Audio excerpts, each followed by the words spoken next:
Hello hello चालू हो गए। ओके। Hello everyone.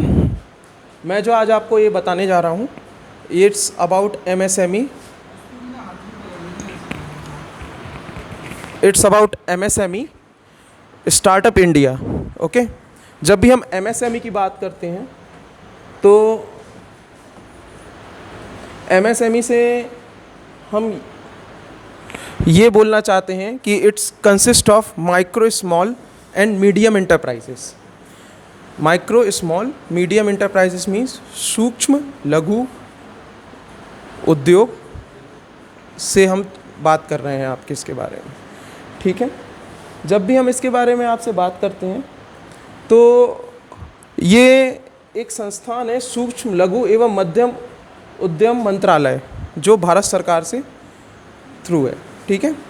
और इस योजना के तहत हम आपको एक उद्यमशील व्यक्ति बनाना चाहते हैं। ठीक है। जिससे आप अपना खुद का रोज़गार कर सकें, खुद की जॉब कर सकें और अपने जीवन को आगे बढ़ा सकें। ठीक है। तो इसमें हम आपको एक बात बताना चाहते हैं कि ये जो आपका कोर्स है, it's already approved from government polytechnic college, MSME RAMP scheme से, raising and accelerating MSME performance, और स्टार्टअप इंडिया से ये मान्यता प्राप्त है। ठीक है। इसके अंतर्गत हम आपके नए आइडियाज़ को, जो कि इनोवेशन से रिलेटेड होते हैं, इंक्यूबेशन से रिलेटेड होते हैं, स्टार्टअप से रिलेटेड होते हैं, और जो भी आप कार्य अपने भविष्य में करना चाहते हैं या रोज़गार आप करना चाहते हैं या आप अपना कुछ का खुद का व्यापार भी खोलना चाहते हैं, तो उसमें हम आपको सपोर्ट करेंगे। ठीक है।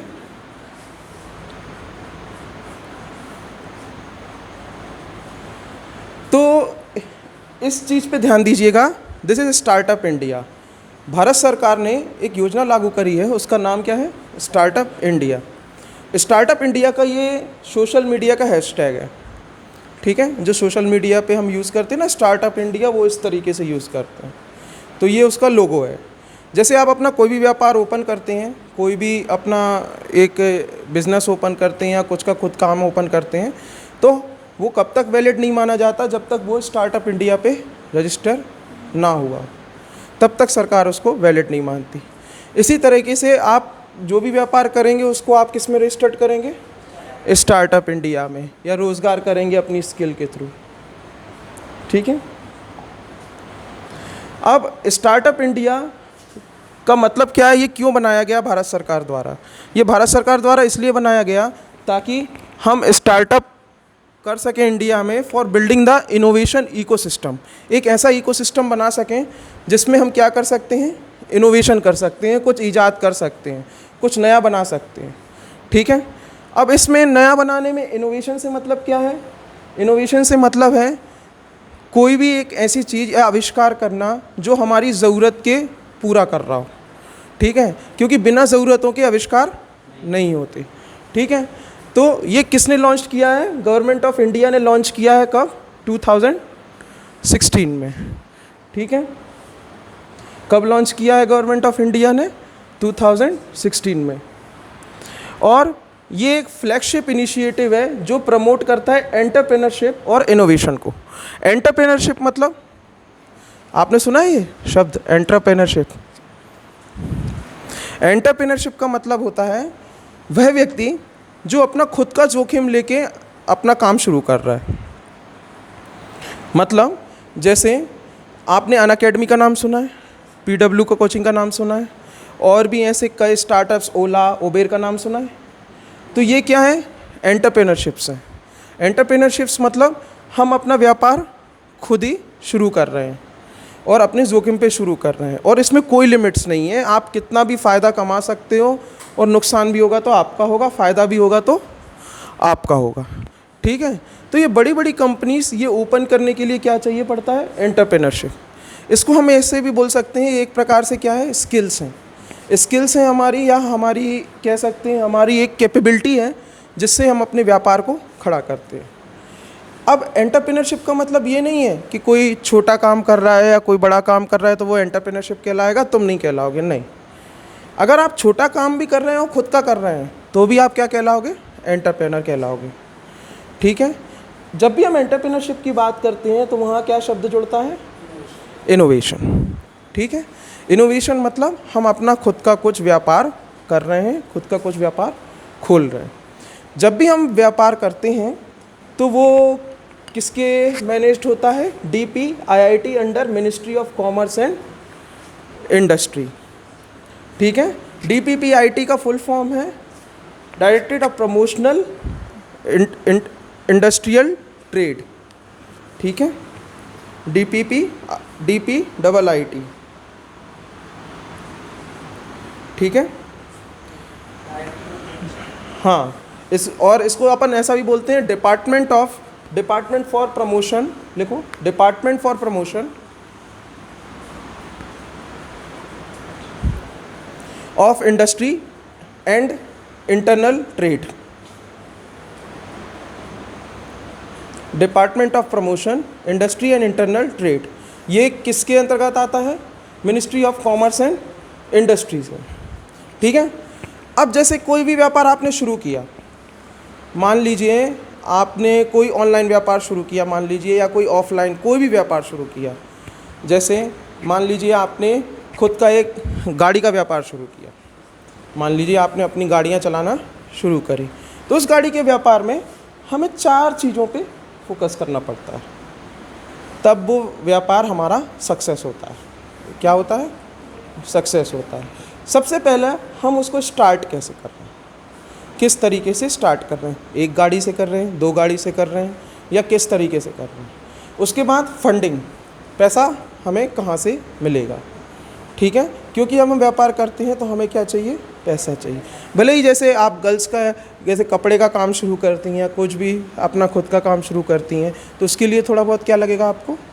पैसा लगेगा। उसके बाद आते हैं इनोवेशन, आप उसमें नया क्या कर सकते हो जिससे आपका व्यापार आगे चलने के लिए आपको और इनकम हो, आपका स्टार्टअप्स चेंज हो, आपका माइंड चेंज हो और आप अपने आगे बढ़ सकें। उसके बाद आती हैं पॉलिसीज़। पॉलिसीज़ में आती हैं गवर्नमेंट की पॉलिसीज़ जो हम आपने इसके अंडर रजिस्टर्ड किया है ना, हाँ, तो उन पॉलिसीज़ के अंतर्गत आ रहा है कि नहीं। पॉलिसीज़ क्या हैं?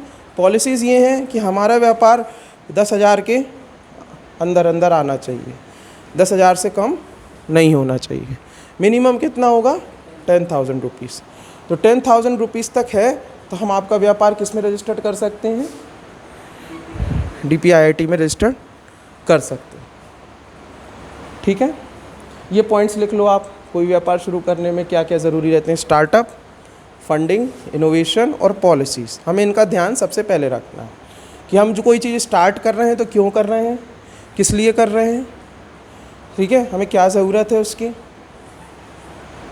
ठीक है, फंडिंग, फंड कहाँ से मिलेगा हमें। उसके बाद इनोवेशन, नया कैसे बनाएंगे हम,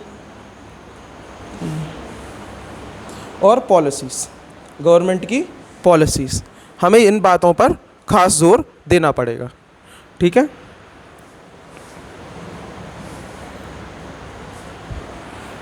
किया। फिर हम बात करते हैं origin and vision of startup India.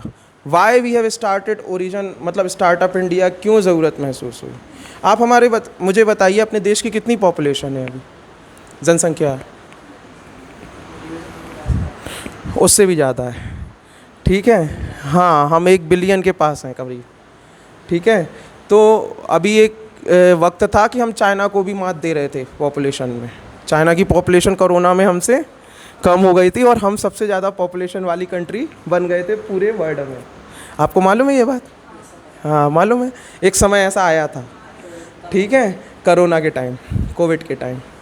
ठीक है, क्योंकि चाइना में बहुत से लोग कोविड से मर गए थे और अपने यहाँ बच गए थे, तो लोग अपने यहाँ की पॉपुलेशन ज़्यादा हो गई थी। तो ये जो स्टार्टअप इंडिया है, ये विज़न अपने prime minister Narendra Modi sir ने शुरुआत की है। ये इसलिए की है क्योंकि हर व्यक्ति को सरकारी नौकरी या जॉब नहीं मिल सकती, उसको खुद का रोज़गार या खुद का कुछ काम करना पड़ेगा अपने जीवन को यापन करने के लिए, अपने जीवन को चलाने के लिए। ठीक है, तो इसकी स्थापना उन्होंने करी कब? 16 जनवरी 2016 में।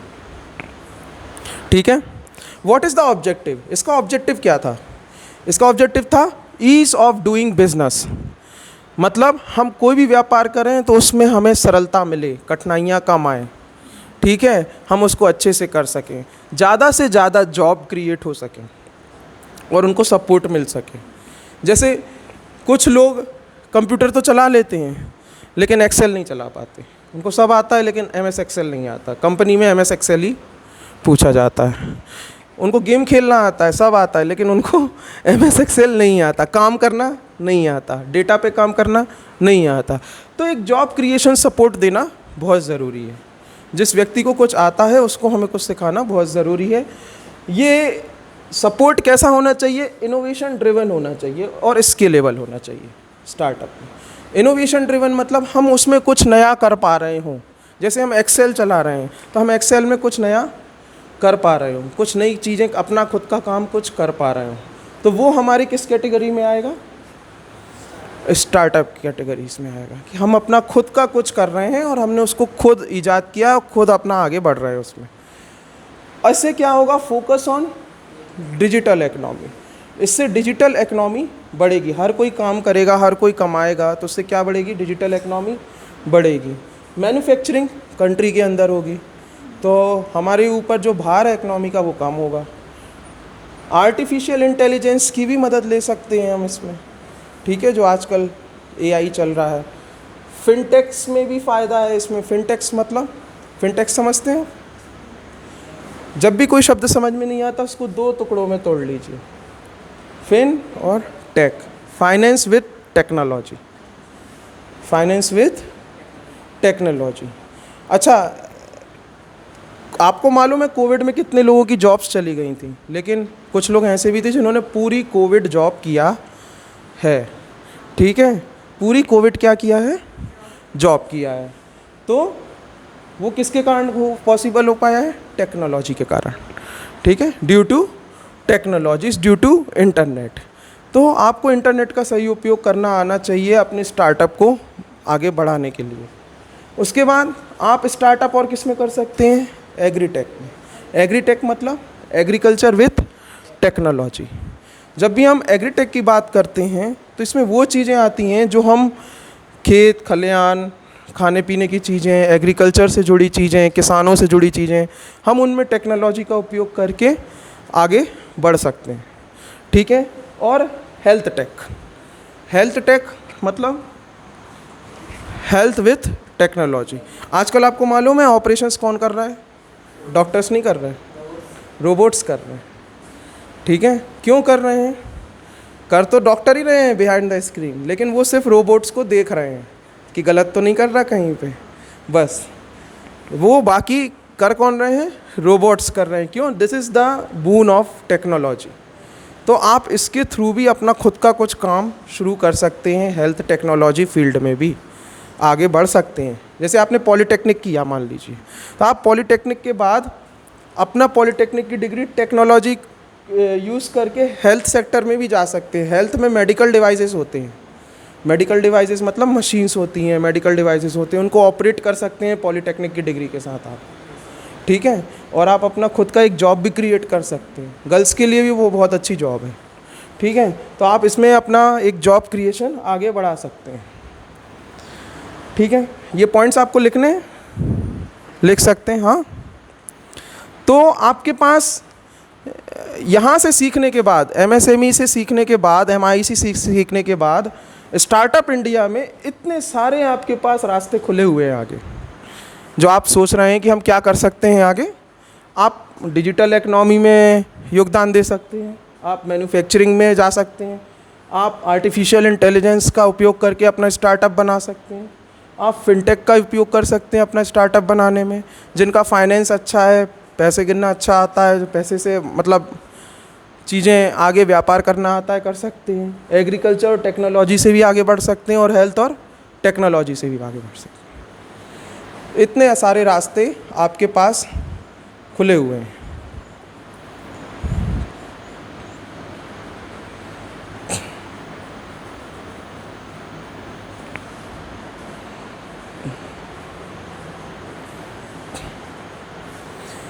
जब भी आप स्टार्टअप क्रिएट करते हैं तो स्टार्टअप क्रिएट करने से क्या होगा, आप नौकरी लेने वाले नहीं, नौकरी देने वाले बनेंगे। ठीक है, काम देने वाले बनेंगे। ठीक है, आगे बढ़े।